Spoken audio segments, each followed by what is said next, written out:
as a massage therapist who also has experience with medical massage, referrals from other practitioners and relationships with these people really helps to boost the clientele that is flowing through my practice. The great thing about referrals is that the clients arrive to you already trusting you because they've heard positive things from the individual who has referred you, whether that be from a friend or whether that be from a trusted practitioner. So this is something that I've done myself, introducing myself to other practitioners and building relationships with them, where when I have a client on my table that says, do you know about a physical therapist or a chiropractor or a naturopath, that's been my experience, that you can trust, that you can say does a good job, that actually cares. I have cards already for them to be able to contact that person easily. And that makes a huge difference in my practice because I'm helping them to create a network of wellness helpers.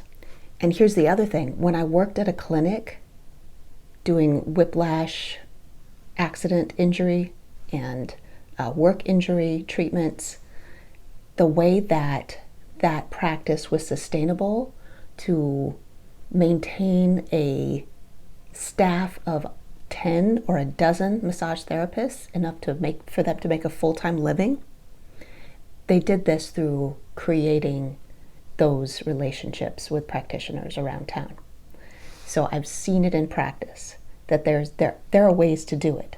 I've also seen other practitioners, because I've worked in environments where there were other kinds of practitioners, acupuncturists, physical therapists, that just make a regular practice of reaching out to other practitioners. That's just part of what they do on a weekly basis.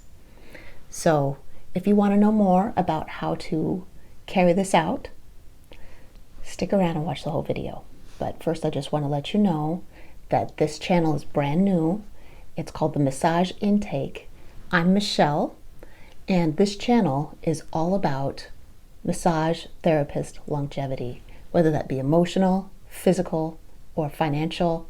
And it's also about helping new massage therapists to be able to spread their wings and be successful for the long haul in this field. So who are you going to be trying to reach out to when you're wanting to get the word out about your practice? You're going to want to reach out to complementary practitioners. In some other videos, I've also talked about how to reach out to other massage therapists for networking, and those massage therapists can tell you about some people that they know that are friendly and open to getting to know more massage therapists. But, and it's a great way to exchange information about clients, is to be in a network with other massage therapists. But regarding complementary and not competing practitioners, chiropractors, physical therapists, acupuncturists, personal trainers, yoga or Pilates instructors, so any place that does like any kind of exercise, so that personal trainer, yoga and Pilates, these are all places where you can introduce yourself and at the very least leave a flyer or leave your cards out for people to find.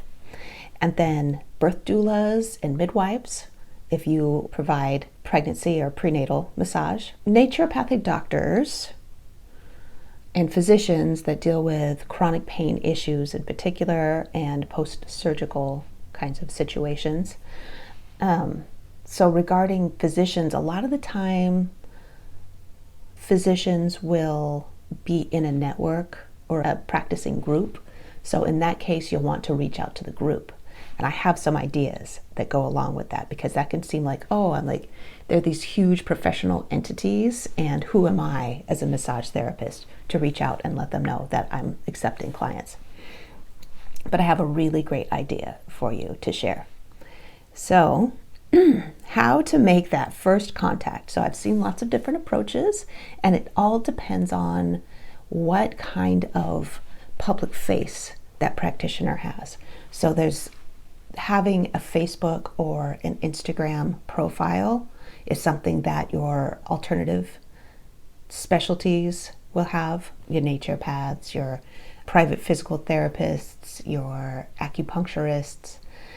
they will all have like an Instagram or a Facebook profile. So direct messaging to them is going to be the quickest, easiest way to reach out. And while you're doing it, just say like, hey, like I noticed that you do this and this. Just look into them a little bit. Look into their website, find out what their niche is, so that you can say, hey, like I see that you have this niche, and this is the thing. I would love to be able to have you on a list of people to send my clients to when they need that kind of specialty care. Because that is what you're going to be doing in the long run. You are going to be sending your clients to them.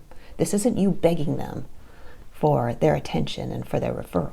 You're telling them, I want to be able to put you on my list of practitioners to send my clients to.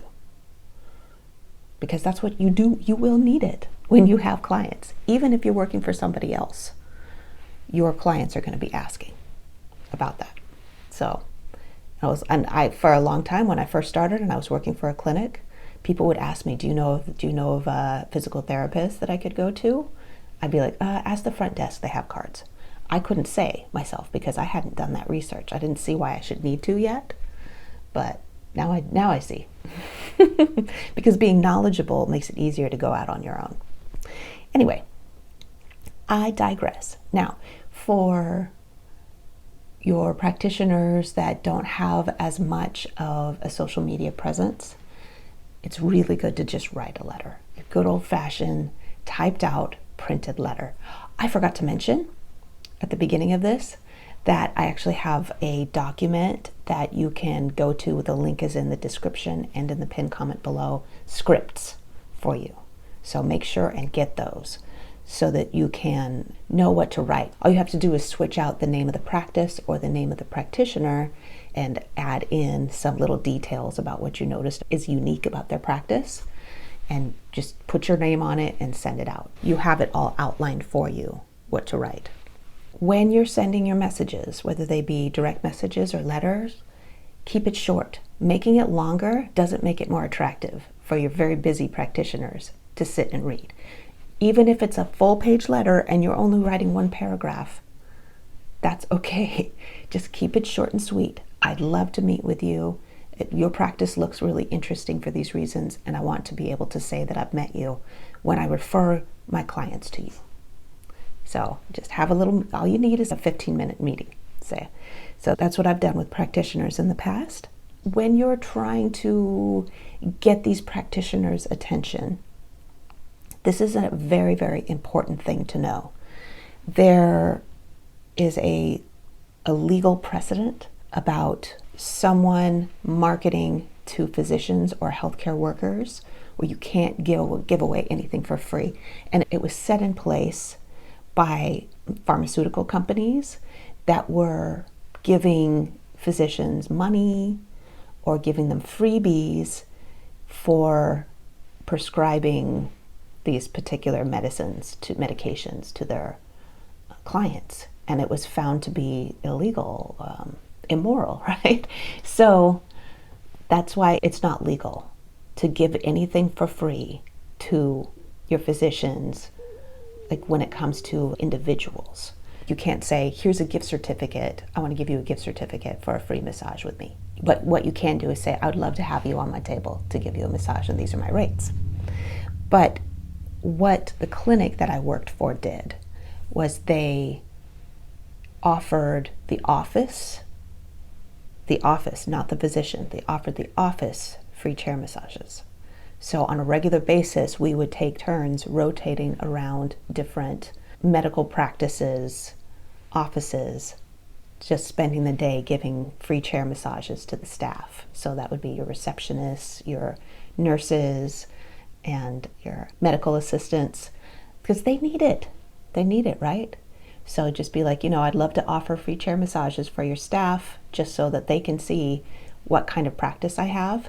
But it's not like you are giving something for free to bribe the physician themselves.